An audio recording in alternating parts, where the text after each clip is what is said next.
বার থেকে পানি বাড়া আরম্ভ হয়েছে, বৃহস্পতিবার পর্যন্ত পানি বাড়ছে। এখন আজকে তো লগিয়া শুক্রবার, আজকে পানি বড় ধরছে। আমরা এই সাইডে সারা ক্ষতিগ্রস্ত হয়েছে, ঘর দুয়ার ভাঙছে, জ্বরে বড় জ্বর হয়েছে, খুব জ্বর হয়েছে। জ্বর হওয়ার পরে ঘর দুয়ার ভাঙি আনিছে পানি। না, এটা কিন্তু আমরা পাই নাই, ওদিকে আমরা কেউ চাই নাই। এরপরে তো এইদিকে হাঁটিয়ে রাস্তা বুড়াইয়া গেছে, সারা পানি তল হয়ে গেছে, প্রায় 8-9 পানি হয়ে গেছে রাস্তা। আমরা এইদিকে হাঁটতেও পারি না, বইতে পারি না, নৌকাও নাই। আমরা ওলা অসহায় আছি এই সাইডের মানুষ ছাড়া। খাবার দাবারের সমস্যা হচ্ছে, রান্না বান্ধার একটা সমস্যা, কোনটার সমস্যা কি মানে কোনটার জোগাড় নাই, সব তা জোগাড় হয়ে গেছে পানিয়ে। এই পর্যন্ত আমার শেষ। পানি তো বইনা, বিরাট বইনা করছে, উঠার বাটানে পানি উঠিয়া এরপরে বাতলাঙ্গে গড় দুয়ার তো চাই আনিছে কি। এরপরে পানি সামান্য টুক লাগে যে বর ধরছে খাইল। এটা বিরাট তুফান দিছে, গরু পানি উঠছে, আফালে মারছে চাইরো ভাই। অবস্থা তো আর সাহায্য হই পাইতাম, সেও দিলে না পাইতাম সাহায্য। তো কোনো জাতর সাহায্য কোনোবাই তো পাইছি না, কোনো জাতর সাহায্য কোনোবাই তো পাইছি না। আমরা তো আর আল্লাহর হাওলা বই দিছি। হয় করে তো রান্না বাড়া এই সেই। কারেন্ট আছে, আছে কারেন্ট তো এই 2 দিন আসিল না, এই 2 দিন কারেন্ট আসিল না। ও বাতাসর থাকি, তুফানোর থাকি, এটা হলো আন্দার গুন্তে চক্কর দিছে আর কি। তখন আজ 4-5 দিন মানে পানি নিয়ে বলিয়া উঠছে আর কি, উঠছে দায়রে করে পানি। বর্তমানে সরকারি মেম্বার চেয়ারম্যান কেউ এবার নিয়ে দেখা সাক্ষাৎ কেউ হয়েছে না, কেউ আইছে না। এবারে তো ভোট দে, ভোটের সময় আয় এ ভোট দে, আমি পাইমু দিমিও কলতা বাদে দেও আর কোনটাও নেই, বুঝছো নি। অন্য সমস্যা আমার তো পানির উপরে চলতাম গিলা, খাইতাম গিলাও তো সমস্যা। এই তো আমার আর বর্ষাকাল আর বাড়িত ঘর দুয়ার পানি ডুবাইয়া গেছে আজ 5 দিন ধরে। এখন চেয়ারম্যান মেম্বার সেও ইয়া দেখে নাই, বড় অসহায় আসি, নাটাও কিচ্ছু নাই যাওয়ার, ওলা আছি অসহায়। এখন কোনো কাজ নাই, কিছু করার নাই, ওলা অসহায় আছি।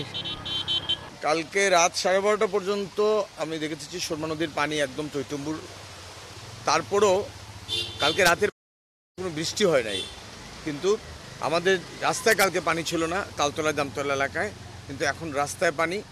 হয়তো ঘরে কিছুক্ষণের মধ্যে ঢুকতে পারে, পানি বাড়তেছে এবং সুরমা নদীর পানি টানতেছে না এবং ছড়াগুলো ভরপুর হয়ে গেছে।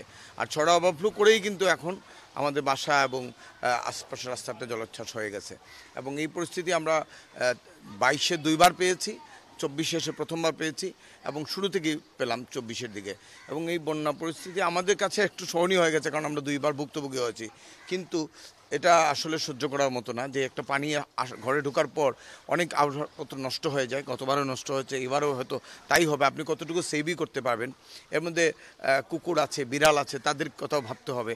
এবং একই সাথে আমাদের তালতলা এলাকায় 2টা ছড়া আছে, এই 2টা ছড়ার কিন্তু কাজটা অসম্পূর্ণ রয়েছে এখনও, যে কারণে কিছুটা এই এলাকার মানুষ একটু ভুক্তভোগী বেশি।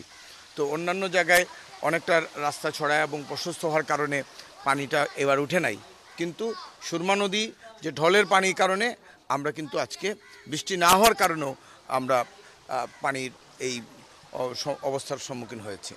একটা হলো প্রাকৃতিক বিপর্যয়, এটা প্রাকৃতিক বিপর্যয়, প্রকৃতির উপর আমাদের কারো হাত নেই, ঘূর্ণিঝড়ের উপর আমাদের কোনো হাত নেই, বন্যা জলোচ্ছ্বাসে সেটাও কিন্তু ঢলের কারণে হয়। কিন্তু আমাদের যেটুকু করার আছে, আমরা আমাদের সুরমা, কুশারা, মনোনদী খনন বা এই নদীগুলোর ধারণ ক্ষমতা বাড়ানো, আমাদের ছড়াগুলোকে প্রশস্ত করা, ছড়াগুলোর ধারণ ক্ষমতা বাড়ানো, আমাদের ড্রেনগুলো প্রশস্ত হয়েছে, ড্রেনগুলোকে কাজটা বর্ষা মৌসুমের আগে সম্পূর্ণ শেষ করে দেওয়াটা আমাদের দায়িত্ব।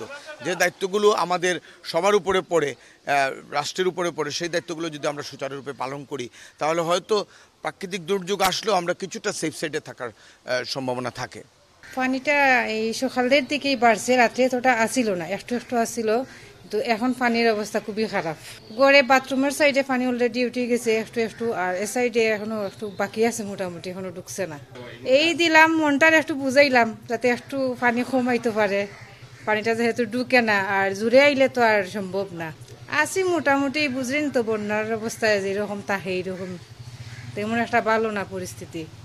পরিচিত মনে করেন যে আমরা তো বন্যার কবলিতে আছি। আমরা মনে করেন আজকে 2 দিন যাবত, গত রাত্রে খুব বেশি ছিল, কিন্তু আজকে এখন পর্যন্ত পানি বাড়ের, বুঝেননি বলতে এখন বলতে আপনারা মানে বোঝানোর মতো কিছু নাই। বলতে আপনাদের মতো অনেক সাংবাদিক আগেও আইয়া গেছেন, বুঝছেন নি 2022 সালে বন্যায়।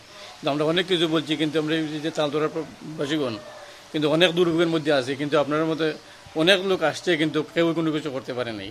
সিটি কর্পোরেশন তো অবশ্যই দেয়, কারণ তারা যে করণ করছে, করণ তো মনে করেন যে পুরা শুরু হওয়া হয় নাই। কারণ মনে করেন যে এখন পর্যন্ত আমরা পানি বন্দি আছে, কিন্তু তারা এখন পর্যন্ত কোনো কিছু করতে পারেনি। এখন মতো সিটির কোনো মানুষ আসে নাই এখানে। ঘরে তো পানি এখনো ঢুকে নাই। বলতে দেখো যে আমরা যে জিনিস আসবাবপত্র যেগুলো আছে এগুলো এখন পর্যন্ত আমরা উপরে রাখছি, কিন্তু এখনো ঢুকে না, ঢুকার খুব সম্ভাবনা।